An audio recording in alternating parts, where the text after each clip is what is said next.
j'ai pas assez réfléchi. Ça, je réfléchis pas à tous ces trucs-là. On me demande toujours de répondre à des questions qu'on ne se pose pas. C'est-à-dire qu'en fait, heureusement, j'ai un très joli texte et des auteurs pour m'aider, et des metteurs en scène, évidemment.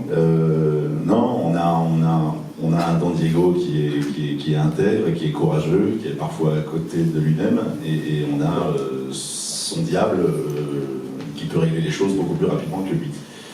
Et puis il y a ce lien avec Gabriella, et puis c'est tout ça, Zorro, en fait. C'est pas tant Zorro, en fait, qui m'a emballé dans cette lecture, c'est toutes les histoires, toutes les ramifications, tout ce qu'il y a entre la relation avec le père, la poésie du sergent Gadebois, l'ordure capitaliste de... Ça, c'est très marrant parce que pour jouer une ordure comme ça, il faut être très gentil. Je vous assure, c'est quelqu'un de très très très gentil. Mais il doit y avoir un fond dégueulasse. Bon, c'est pas, ça sort là. Non, c'était assez savoureux. En fait, c'est toutes ces combinaisons-là qui étaient vraiment savoureuses. C'est pas tant que Zorro. Je dis, Zorro, on tient un épisode, 2, et puis on est en circuit fermé, et puis ça n'a pas grand intérêt, ou très égoïstement, de mettre une cape et de dire faire du cheval. J'ai eu du plaisir à en faire, hein, bien sûr. Mais, et cette double, cette relation avec sa femme, parce que ça en fait quand même pas mieux, c'est pour ça qu'on en fait des romans, qu'on en fait des films, ça reste quand même toujours très intéressant, même dans une comédie comme Zorro, d'avoir tous ces doubles fonds amoureux.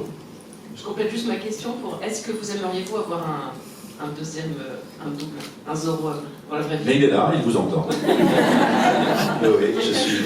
Non, oui, parce que je pense que on est tous, on ne le dit pas, mais enfin, on est quand même assez schizophrènes tous. Hein. André pourra aussi en témoigner. Mais c'est vrai, on est.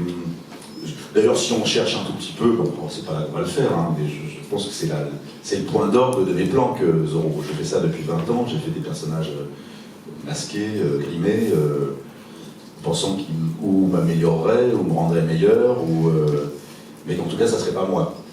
Là, voilà, je suis au bout, là, je suis au bout de quelque chose avec Zorro. Maintenant, il va falloir que je me libère, que j'enlève vraiment le masque.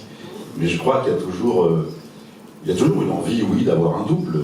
C'est mieux, c'est la vie en mieux, hein, un double. Ça vous permet d'être plus... c'est bien de ne pas être tout le temps très raisonnable.